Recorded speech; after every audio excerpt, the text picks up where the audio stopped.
વાવ થરાદ અને સુઈગામ બીએમએસ અને BHMS doctor association વર્ષોથી કાર્યરત છે અને તે સેવાના કાર્યો કરે છે. ત્યારે ગત રોજ દાયિત્વ ગ્રહણ સમારોહ વિધાનસભાના અધ્યક્ષ અને થરાદના ધારાસભ્ય શંકરભાઈ ચૌધરીના અધ્યક્ષસ્થાને યોજાયો હતો, જેમાં 2024-25ના હોદ્દેદારોની વરણી કરવામાં આવી હતી. જેમાં પ્રમુખ તરીકે ડોક્ટર વિમલભાઈ દવે, મંત્રી તરીકે ડોક્ટર ભરતભાઈ રાઠોડ, ખજાનચી તરીકે ડોક્ટર મુકેશભાઈ ચૌધરી, ઉપપ્રમુખ ડોક્ટર ઈશ્વરભાઈ સુથાર, ડોક્ટર રાજેન્દ્રસિંહ જાડેજા અને મહિલા કન્વીનર ડોક્ટર દિવ્યા સર્વાનુમતે પસંદગી કરવામાં આવી હતી.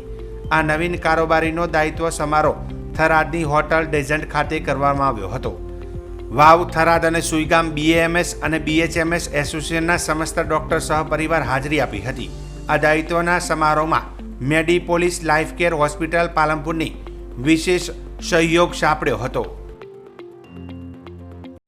11/8/2024ના રોજ થરાદ ડેઝર્ટ ઇન હોટલ ખાતે થરાદ વાવ સુઈગામ બીએમએસ બીએચએમએસ ડોક્ટર્સનો દાયિત્વ ગ્રહણ સમારોહ થરાદ આપણા વિસ્તારના લોકપ્રિય ધારાસભ્ય અને આદરણીય વિધાનસભાના અધ્યક્ષ શ્રીમાન શંકરભાઈ ચૌધરી સાહેબના અધ્યક્ષસ્થાને યોજાયો હતો.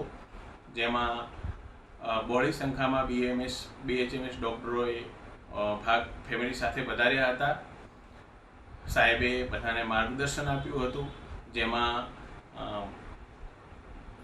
સ્ટેજ સંચાલન સંજયભાઈ ત્રિવેદીએ કર્યું હતું અને સંગીતનો સુર કૃણાલભાઈ મેવાડાએ આપ્યો હતો. જેમાં નવીન હોદ્દેદારો તરીકે હું ડૉક્ટર વિમલભાઈ દવે, પ્રમુખ તરીકે, મંત્રી તરીકે ડૉક્ટર ભરતભાઈ રાઠોડ, ઉપપ્રમુખ તરીકે ઈશ્વરભાઈ સુથાર, બીજા ઉપપ્રમુખ તરીકે ડૉક્ટર રાજેન્દ્રસિંહ જાડેજા, ખજાનચી તરીકે ડૉક્ટર મુકેશભાઈ પટેલ અને મહિલા કન્વીનર તરીકે ડૉક્ટર દિવ્યા રાવલની સર્વાનુમતે વરણી કરવામાં આવી હતી.